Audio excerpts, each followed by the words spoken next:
సాయిరాం గురుజీ. ఓం శ్రీ సాయిరాం. స్వామి దివ్య చరణారవిందములకు నా అనంత కోటి శత సహస్రమాల ప్రణామాలు సమర్పిస్తూ ఓం శ్రీ సాయిరాం. జై గురుదేవ. నేను ముమ్మిడివరం వెళ్ళానండి శ్రీ బాలయోగీశ్వరుల దగ్గరికి. ముమ్మిడివరం వెళ్ళేదానికంటే ముందే నాకు 10 రోజుల ముందు నాకు న్యూమోనియా వచ్చింది. అప్పుడు ఏమైందంటే నేను చాలా సఫర్ అయ్యాను. 3 days హాస్పిటల్లో కూడా అడ్మిట్ అయి ఉన్నాను. నేను బాలయ్య స్వామి వారికి లాస్ట్ శతరుద్రయం ఎక్కడ జరిగింది అంటే మనకి చిత్తూరులో జరిగింది మన శతరుద్రయము. అప్పుడు నేను సంకల్పం చేసుకున్నాను. అక్కడ రాత్రి అంతా రుద్రం చదువుతూనే ఉన్నాం. నెక్స్ట్ బాలయ్య స్వామి వారి దగ్గర చదవాలి రాత్రి అంతానని సంకల్పించుకున్నాను ఆ వేళ. సో అందుకని నేనేం చేశానంటే ఒక 2 months బిఫోర్గానే టికెట్ బుక్ చేసుకున్నాను ముమ్మిడివరానికి. అది రిటర్న్ నాకు కన్ఫర్మ్ కాలే, హెడ్ నుంచి కన్ఫర్మ్ అయింది. ఏదో స్వామి దయ అనుకున్నాను. సో వెళ్ళాను. ఇక్కడి నుంచి వెళ్ళినప్పుడు కూడా నాకు ఇంకా బాడీ కండిషన్లో లేదు. నాకు మా ఇంట్లో కూడా వద్దు వెళ్ళొద్దు అని చెప్పారు వీళ్ళు. నేను చెప్పాను లేదు స్వామికి ఇచ్చాను నేను మాట, వెళ్ళే తీరాలి. 1 year బ్యాక్ ఇచ్చాను ఆయనకి నేను వెళ్ళాలి అని చెప్పాను. సో వెళ్ళాను. నేను బండి దిగిన తర్వాత కూడా నాకు బాడీ అంతా షేక్ అవుతూ ఉందన్నమాట అక్కడ. అంటే దిగిన తర్వాత 1 hour కూర్చున్నాను అక్కడే రైల్వే స్టేషన్లో. 1 hour కూర్చున్న తర్వాత కొంచెం బాడీ సమాధానం అయింది. నేను వెళ్ళాను, ముమ్మిడివరానికి బయలుదేరాను. అక్కడి నుంచి 1.5 hour జర్నీ. సో వెళ్ళాము. వెళ్ళిన తర్వాత నేను స్వామికి అక్కడే సంకల్పం చేసుకొని ఉన్నాను. స్వామి నాకు ఎందుకో బాడీ అంటే ఇంకా నాకు ఇంకా సెట్ కాలే హెల్త్. మీరే నాకు శక్తిని, యుక్తిని, ఆ భక్తిని మీరే నాకు ప్రసాదించండి అని మనస్ఫూర్తిగా నివేదన చేసుకున్నాను. అదేమిటో కానీ క్షేత్రంలో అడుగు పెట్టిన తర్వాత ఏమైందో నాకు ఇంక ఇప్పటికీ తెలియదండి. అసలు ఆ బాడీ కదలు ఏమీ లేదు నాకు. ఆ బాడీ షవరింగ్ అది ఏమీ లేదు తెలుసా. ఆరామంగా వెళ్ళాను. సో స్నానం అయిపోయింది. స్వామికి కొన్ని ఇక్కడి నుంచి కొన్ని నైవేద్యాలు తీసుకొని వెళ్ళాను ఇక్కడి నుంచి. అలాగే నేను తెల్లారే మళ్ళీ అంత బాగా లేకపోయినా కూడా తెల్లవారే ఇక్కడ మెయిన్ మార్కెట్కి వెళ్ళి పువ్వులు తెచ్చుకున్నాను స్వామికి. గజమాలలు వెయ్యాలని నా సంకల్పం. అట్లాంటివి 6 మాలలు తెచ్చుకున్నాను. గజమాలలు అంటే చాలా బరువు ఉంటాయి కదా. బండి మీద వెళ్ళి తెచ్చుకున్నాం, అయిపోయింది. ఇవన్నీ ఇట్లా ప్యాక్ చేసుకొని వెళ్ళా. సో స్వామికి వేసుకున్నాను. ఎంత అందంగా ఉన్నారో అందులో.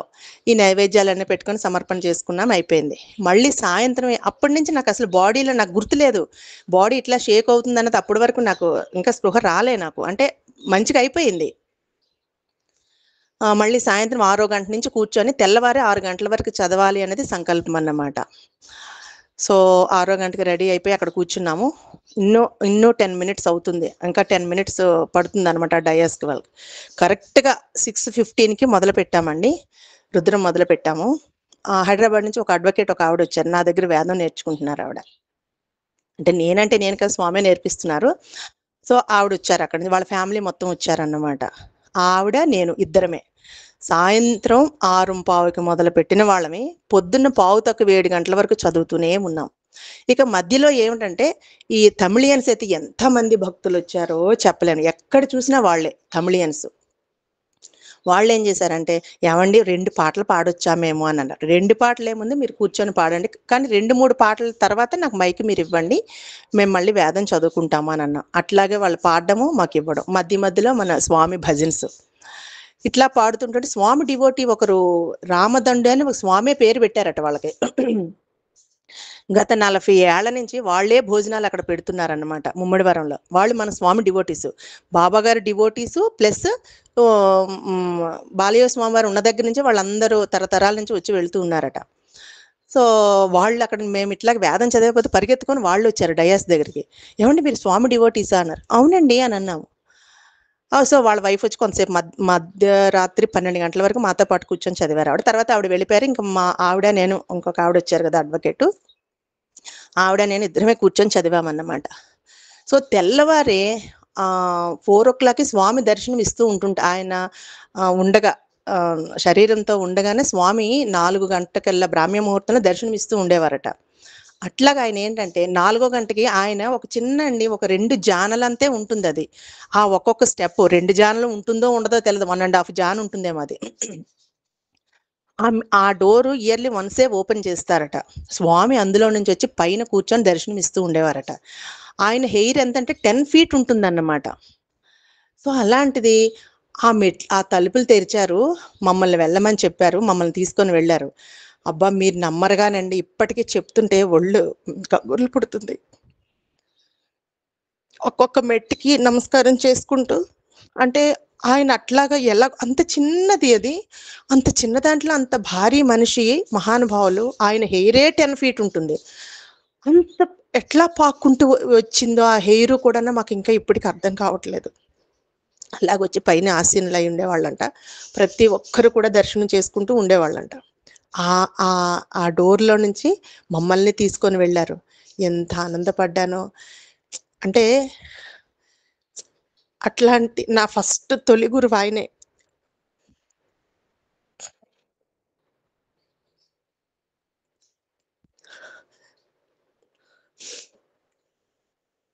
నాకు 3 ఇయర్స్ బేబీని అమ్మా, నాన్నగారు వాళ్ళు అక్కడికి వెళ్తూ ఉండేవాళ్ళన్నమాట. 3 ఇయర్స్ బేబీ అప్పుడు నేను వెళ్ళానక్కడికి. బట్ అప్పుడు నాకేం తెలీదు. ఏం చూసానో, ఏమి చూడలేదో తెలీదు. కానీ ఆయన తీసుకొని వదిలినటువంటి శ్వాస ఉంటుంది చూసారా? అది నేను తీసుకున్నాననే తృప్తి నాకు. తర్వాత మధ్యలో మాకు ఫ్యామిలీ అఫైర్స్ వచ్చి మేము ఫైనాన్షియల్‌గా కొంచెం వీక్ ఉన్నామప్పుడు. వెళ్ళలేకపోయాం మేము. కానీ ఎప్పుడు ఇంట్లో భజన ప్రతి సాటర్‌డే భజన ఉండేది స్వామివారిది. అయిపోయిన తర్వాత మేమేం చేసామంటే, తర్వాత నా పెళ్ళయిన దగ్గర నుంచి కూడా నేను స్వామివారి దగ్గరికి వెళ్ళడం మొదలుపెట్టాను. నాకెప్పుడు గుర్తొస్తే అప్పుడు స్వామిని ఆ దగ్గరలో మన శతరుద్రియాలైనా, లేదంటే నేనెప్పుడైనా మా ఆంధ్ర సైడ్ వెళ్ళినా కూడాను వస్తూ స్వామిని దర్శనం చేసుకొని రావడం అనేది నాకదొక అలవాటుగా నేను చేసుకున్నాను. నాకు మొన్న శివరాత్రి రోజు కనీసం ఒక నిద్ర కూడా రాలేదు. కళ్ళు ఇట్లా కూడా అనలేదు. అసలు ఎట్లాగున్నామో తెలియదు. స్వామి దర్శనమిస్తే మేమక్కడ తపో మందిరానికిని, ఆయన దర్శనానికి మధ్యలో మాకు డయాస్ వాళ్ళు అరేంజ్ చేశారు వాళ్ళు. అక్కడి నుంచి చూస్తూ ఉంటుంటే, అప్పుడు నకర్మణ చదువుకున్నానండి స్వామికి. ఎందుకంటే ఆయన స్వాగతం గదా! అది చదువుకొని, తర్వాత ఇవన్నీ ఇట్లాగా 6 గంటల వరకు స్వామి దగ్గరికి వెళ్ళినప్పుడు కూడానా నేను చదువుతూనే ఉన్నాను. అప్పుడు కూడా నేను గ్యాప్ ఇవ్వలే. లోపల భావాలేవో నాకొస్తూనే ఉన్నాయి. కానీ నేను చదువుతూనే ఉన్నాను. అక్కడ కూడా నేను వదిలిపెట్టలేదు. సో, టోటల్‌గా ఎన్ని సార్లు చదివానో కూడా నాకు లెక్క నేను రాసుకోలేదండి. రుద్రమైతే అన్ని సార్లు చదివాను. ఇక 6 గంటల నుంచి మాత్రం పురుష సూక్తం చదువుకున్నాను, దుర్గా సూక్తం చదువుకున్నాను, శ్రీ సూక్తం చదువుకున్నాను, సూర్యోపనిషత్తు చదువుకున్నాను. ఇవన్నీ అయిపోయిన తర్వాత ఏంటంటే, లాస్ట్‌లోనే శాంతి మంత్రం ఉంటుంది గదా! మనకు దశశాంతుల్లోని, దశశాంతి మంత్రంతో నేను స్టాప్ చేసుకున్నాను. స్వామి, ఒకవేళ మా వలన ఏమైనా మా చదివే దాంట్లో ఏదైనా అక్షరదోషం ఉన్నా, ఏదున్నా అట్లాగే ఇక్కడ ఇన్ని ప్రోగ్రామ్స్ 3 డేస్ నుంచి వీళ్ళు అరేంజ్ చేసుకుంటున్నారు. ఎందులో ఏది లోటు ఉన్నా కూడానా తండ్రి దీనితోని అంటే ఈ దశశాంతులనేది అందులో ఈ మంత్రంతోనే టోటల్‌గాన అన్నీ మీరు ఆహ్, చక్కగా సవ్యంగా మీరు స్వీకరించండి స్వామి అని చెప్పేసి, ఏ లోటుపాట్లు లేకుండా అన్నీ మంచిగా అందరిని బ్లెస్ చేయండి స్వామి అని చెప్పేసి మనస్ఫూర్తిగా నేను కోరుకున్నానండి. కానీ నా జీవితంలోనేంటంటే ఉంటే ప్రతి శివరాత్రికి అక్కడికి వెళ్ళాలండి. ఎందుకంటే ఇయర్‌లీ వన్సే ఆ డోర్ ఓపెన్ అవుతుంది. మనందరం వెళ్లి స్వామిని ముట్టుకోవచ్చు. తర్వాత ఫ్యూచర్‌లో ఆ ఛాన్స్ మనకు దొరుకుతుందో, దొరకదో తెలియదు. నాతో పాటు ఇంకొక డాక్టర్ గారు కూడా వస్తానని చెప్పారు. ఆయనకి ఒంట్లో బాగలేదు. సో, ఆయన రాలేదు. మేము చదివిన వాళ్ళం ఇద్దరమే. అంటే స్వామే చదివిపించారది. సో, అయిపోయింది. మళ్ళీ ఇంక అయిపోయిన తర్వాత రిటర్న్‌లో వచ్చేటప్పుడు నాకిది లేదు. ఏమంటే టికెట్ కన్ఫర్మ్ కాలే. 31 ఆర్ఐసీ వచ్చి ఆగిపోయింది. సో, నేను బండెక్కి కూర్చున్నాను. కూర్చున్న తర్వాత రాజమండ్రికి ఎక్కడో వచ్చాము. వేరే వాళ్ళెక్కారు. వాళ్ళవి 3 సీట్స్ కూడా ఆర్ఏసీనట వాళ్ళది కూడాను. నేను స్వామికి చెప్పాను. ఆ టీసీ అతన్ని అడిగాను. ఏవండీ ఒక్క సీటు ఏమైనా ఇవ్వగలుగుతారా మీరంటే, మేడం బండి మొత్తం ఆర్ఏసీలోనే నడుస్తోందండి అని ఆయనన్నారు. ఇంక అతనికి చెప్పి వేస్ట్ అని అనిపించింది. సరే స్వామి చూసుకుంటారులే స్వామి మీరెట్లా తీసుకెళ్తారో తీసుకెళ్ళండి. నేనైతే చాలా స్ట్రాంగ్‌గానే ఉన్నాను. నాకేమి కాళ్ళు వణకడం, చెయ్యి వణకడం ఏమీ లేదు. మీ ఇష్టం స్వామి అని స్వామి మీద భారం వేసుకున్నాను. వేసుకున్న తర్వాత ఆ అమ్మాయొచ్చి టిఫిన్ బాక్స్ ఓపెన్ చేసుకొని ఫుడ్ తింటోంది. ఆ అమ్మాయికి చెప్పాను, "అమ్మ కొంచెం త్వరగా తినేస్తే రాత్రంతా జాగరణలో ఉన్నాం కదా! ఇద్దరం కొంచెం కొంచెం సేపు సీట్‌లో పండుకుందామా" అని చెప్పాను. "అలాగేనండి" అంది. అదేమిటో ఆ అమ్మాయి భోజనం చేసిన తర్వాత, "ఏవండీ మీరేమి అనుకోనంటే మీకొక చిన్న విషయం చెప్తానంది." "ఏమిటమ్మా" అన్నాను. "మీరొక్కరే ప్రశాంతంగా పడుకోండి ఇక్కడ" అని చెప్పిందామె. "మరి మీరెక్కడ పడుకుంటారమ్మా" అంటే, "మా చిన్న పిల్లలున్నారు కదా! అక్కడ పోతున్నానని" చెప్పిందామె. తెల్లవార్లు నేనే పడుకున్నాను. అంటే గురువులను నమ్ముకున్న వాళ్ళమి, భగవంతుని నమ్ముకున్న వాళ్ళం, మనకందరూ వీళ్ళందరూ ప్రత్యక్ష దైవాలు ఎవరంటే బాబా గారు, అట్లాగే బాలయ్య స్వామి వారు, ఇట్లా కొంతమంది ఇట్లాంటి సిద్ధ పురుషులు అవధూతులు ఏంటంటే నేనైతే మర్చిపోను. నాకు అట్లాంటి వాళ్ళు ఎక్కడున్న వేటాడి నేను పట్టుకొని వెళ్తూ ఉండడం నా యొక్క హ్యాబిట్ అన్నమాట. నేను రైల్వే స్టేషన్‌లో దిగిన తర్వాత అమ్మకు ఫోన్ చేశాను, వరలక్ష్మి అమ్మగారికి. లక్ష్మీనారాయణ గారికి కాల్ చేస్తే ఆయన స్విచ్ ఆఫ్ వచ్చింది. అమ్మకి కాల్ చేశాను, అమ్మ ఇట్లా వెళుతున్నానమ్మా, మంచిగా నన్ను బ్లెస్ చేయండి అంటే, తప్పకుండా స్వామి బ్లెస్సింగ్స్ నీ మీద ఉండబట్టిగా నువ్వు వెళుతున్నావు, వెళ్ళి రా శ్రీదేవ్ అని చెప్పారు ఆవిడ. ఆ ఆశీర్వాదం వాళ్ళు ఎట్లాగంటే ఒక ఎవరు ఒక ఆది దంపతుల్లాగా. ఆ ఆశీర్వాదం కూడా ఎంతవరకు నాకు ఫలించిందంటే అంత ఫలించిందండి. అది జీవితంలో నేను మర్చిపోలేనటువంటి గొప్ప ఇది. నా డైరీలో నోట్ చేసి పెట్టుకున్నాను. ఎందుకంటే ఇప్పుడు 10 మంది శతరుద్రులం అయితే చాలా మంది ఉంటాం. 100 మంది ఉంటాం. 100 మందిమి చదువుతాము.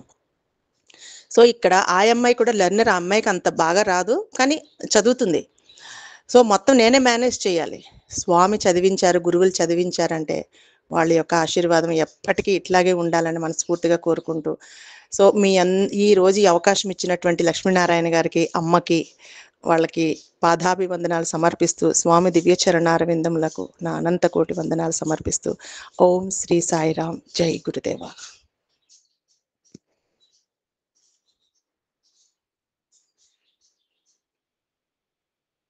నువ్వు సామాన్యులు కాదు, నువ్వు సామాన్యులు కాదు శ్రీదేవి. నాదేమి లేదు గురుజీ. వాళ్ళ యొక్క ప్రోద్బలంతోనే ఇంతమంది ఈ రోజు సత్సంగంలో ఉండడానికి రీజన్ కూడా ఆ గురువు గారే. నాకు అదే అనిపిస్తుంది. మీరందరూ ఈరోజు పరిచయం అయ్యారు అంటే నాకు ఉపదేశ గురువులు విద్యా ప్రకాశానందగిరి గురువు గారు కానీ వీళ్ళందరూ ఉన్నారు. స్వామి నాకు పరిచయం అయ్యారంటే ఓన్లీ ఆయనే. ఫస్ట్ టైం ఊహ తెలియలేనప్పుడు ఆయన చూశాను. అప్పటి నుంచి ఇంతమంది ఈరోజు సత్సంగంలో ఉండడానికి రీజన్ కూడా ఆ మహానుభావులే. ధన్యవాదాలు గురుజీ. సాయిరామ్, జై గురుదేవ. సాయిరామ్ అండి. యాక్చువల్గా నేను ఈరోజు ఏఎస్పి ద్వారా గిరిజన చదవమని నేను మెసేజ్ పెట్టాను. అలా ఉంచాల్సింది నేను. ఎందుకంటే నాకు స్వామి ఏం చెప్పినా నేను ఎస్ అంట, నేను ఏం చెప్పినా ఆయన ఎస్ అంటాడు. నువ్వు ఎందుకు మార్చావన్నారు నేను. ఏఎస్పి ద్వారా గిరిజనాన్ని అన్నావు కదా, అలానే ఉంచాల్సింది. డిఎస్ శాస్త్రి గారి ప్రోగ్రాం ఇవ్వాలని, రేపని, టుడే అండ్ టుమారో, టుడేకి టుమారోకి అక్కడ కన్ఫ్యూజ్ అయిపోయి ఆయన కారణాంతరం రాలేకపోయాడు. ఇవాళ చూద్దాం, మన ప్రోగ్రామ్ అయితే ఆగదు, ఎవరి గురించి కూడా ఆగదు ఇక్కడ. ఇది ఒక్క నడిపే కాదు, ఆయన భగవంతుని కనుసైగల్లో నడుస్తోంది కనుక. నేను ఒక ఆయన చెప్పాడు, ఆయన ఎప్పుడు రాలేదు నా దగ్గర. ఒక ఆయన అన్నాడు మొన్న, ఈ టైంలో ఎవడొస్తాడండి, నువ్వు రాకపోతే ఆగుతుందా, చాలా మంది వస్తారు. అలా నిన్న కూడా ఒక ఆయన వచ్చాడు పెక్యులర్గా, ఈ టైంలో ఎప్పుడు రాలేదు నాకు తెలిసి. వస్తే తెలిసిన ఆయనకి టేస్ట్. రుద్రం గురించి చెప్పేంత ధైర్యం అయితే నాకు లేదు. చూద్దాం, ధైర్యం వచ్చినప్పుడు మాట్లాడతా. లలిత సహస్రనామం సామమూర్తి ఆఫీస్ దగ్గర కంటిన్యూ చేద్దామని అనుకున్నాను. దాన్ని కూడా జగన్మాత పర్మిషన్ ఇవ్వలేదు. ఐ ప్రిపేర్డ్ మెంటల్లీ, అంతా రెడీ కూడా ఉంది నా దగ్గర. బట్ ఇంకా ధైర్యం సాగట్లేదు. ఇలా అనుకున్న సమయంలో రాత్రి నాకు శివశబ్దం ఒక అద్భుతమైన ఒక మెసేజ్ వచ్చిందండి. సో రుద్రం అని మీ అందరూ యాంటిసిపేట్ చేసి వచ్చారు కనుక స్వామి don't want to disappoint you. ఆ శివశబ్దం యొక్క అర్థాన్ని తెలుసుకున్న తర్వాత పిల్లలకి స్వామి వారు 5 మహావాక్యాల గురించి ఒక చిన్న మెసేజ్ చెప్పారండి. Very easy message, very difficult to digest that 4 మహావాక్యాస్. The entire essence of the 4 Vedas is 4 మహావాక్యాస్. వేదములే మహారాశి భరద్వాజ మహర్షి వల్లే కాలే మనమంతా. బట్ అటువంటి వేదసారం ఒక వాక్యంలో ఎసెన్స్ చెప్పారంటే దాని గురించి పిల్లలకి స్వామి చాలా సింపుల్ గా నేరేట్ చేశారు. ఈ శివ శబ్దం యొక్క ఉత్పత్తి అర్థం తెలుసుకున్న తర్వాత దెన్ విల్ గో టు. ఇది స్వామి యొక్క నిర్ణయం అండి. యాక్చువల్గా దారా గిరిజ మాట్లాడితే బాగుండేది, కానీ ఇప్పటికే కాలాతీతం అయింది. టుమారో దారా గిరిజ విల్ స్పీక్. మనం రుద్రంలో చాలాసార్లు చెప్పుకున్నాం, పరమాత్ముడు, పంచభూతాలు. పంచభూతాలు అంటే అన్యము కాదు, పంచభూతాలంటే పరమాత్మ స్వరూపాలని మనకైతే చాలా బాగా తెలుసు. ఎందుకంటే భూమి పూజ ఇందాక చూశాను శంకర టీవీలో. ఆయన శంకరాచార్య వారు భూమి పూజ చేస్తున్నాడు. మనం కూడా భూమికి భూమాతకు పూజ చేస్తాం. జలానికి పూజ చేస్తాం. చెట్లకు పూజ చేస్తాం.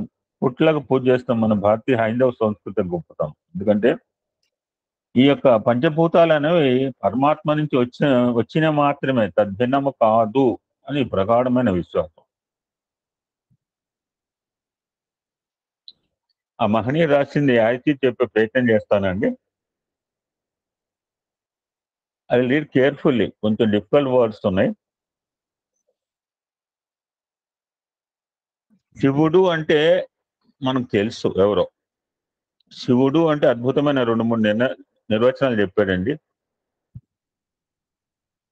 పరమానంద స్వరూపుడై ఏ విధమైన పరిణామాన్ని పొందక ఉండేవాడు కాబట్టి ఈ శివ. దానికే శాస్త్రం ఏం చెప్తోందంటే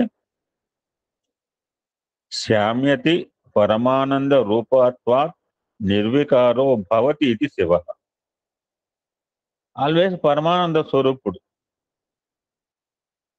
చేంజ్ ఈ లా ఆఫ్ నేచర్ అని చెప్తుంటాం మనం. ప్రకృతిలో మార్పు సహజం. నేను మారను అంటే కుదరదు. You have to change it. పెద్ద పెద్ద లెడ్జర్లో రాసేవారు పుట్టబర్తలు ఒకప్పుడు అకామిడేషన్. లెడ్జర్లు అందరూ ముసలోళ్ళు కూడా 90 సంవత్సరాల ముసలో కూడా కంప్యూటర్ ఆపరేట్ చేస్తున్నారు. నేను చేయను అంటే కుదరదు, వెళ్ళిపోవాల్సింది అక్కడ.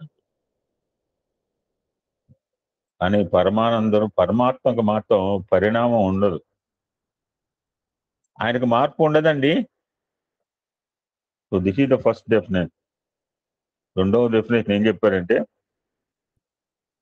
ఇతని యందు సత్పురుషుల మనస్సులు ఉంటాయి కాబట్టి శివుడు అని అర్థం. అటువంటి సత్పురుషుల మనసులో నిరంతరము ఓం నమ శివాయ. నిన్నేనే అనుకున్నాం మనం. ఎంత బాగా చెప్పాడు అనిపించింది. రామ రామ శివ శివ ఎంత నేను చూడండి. అమ్మాయి ఇద్దరు తెల్లవారులు 6 గంటల పాటు రుద్రం చదవటం అంటే మీరు ఇమాజిన్ చేయండి.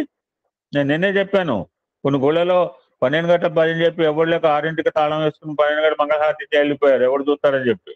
ఎవరు చూడమో పరమాత్మ చూస్తాడండి. అటువంటి ఆన్లైన్లో ఒక మొహాలు చూసుకోకుండా మనం తెల్లవారు 5 గంటలకు భజన చేశాం. ఇది మన గొప్పతనం కాదు బాబోయ్. అమ్మాయి చెప్పి మనదేం లేదు. వేర్ నథింగ్ అండి. We're following his instructions 100%. Here no deviation. డీవియేషన్కి తావు లేదు ఈ యొక్క గ్రూప్ లో. అందుకే ఇంతమందికి ఆనందాన్ని ప్రసాదిస్తున్నాడు ఆయన. ఆ విధంగా ఎవరైతే సత్పురుషులు జయయోగీశ్వర హృదయ నివాసిని, ఎవరంటే యోగులను ప్రతివాడు యోగి కావచ్చు. ఇప్పుడు ఆయన అమ్మాయి చెప్పినాడు బాల యోగి అయ్యాడు ఆయన. ఎవరైనా ప్రతివాడు కావచ్చు. ఎలా అంటే మనస్సేకం వచ్చేసే కర్మని మనసా వాచా కర్మ త్రికర్తుగా ఎవరు ఆచరిస్తారో వాళ్ళంతా యోగులే, వాళ్ళంతా మహాత్ములే అవుతారు. They will born as common people. నిన్ననే అనుకున్నాం వాళ్ళకి ఏముండవు. There is no consciousness. ఇలా ఉన్నామా అలా ఏముండదు. వస్తారు, పని చేసుకు వెళ్ళిపోతారు. అందుకని వాళ్ళని తలుచుకుంటున్నాం మనం.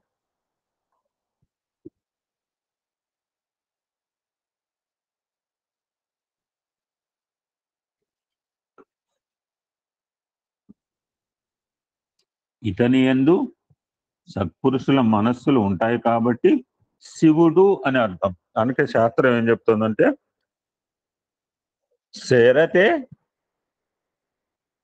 శేరతే సజ్జన మనాంసి అస్మిన్ ఇది శివ.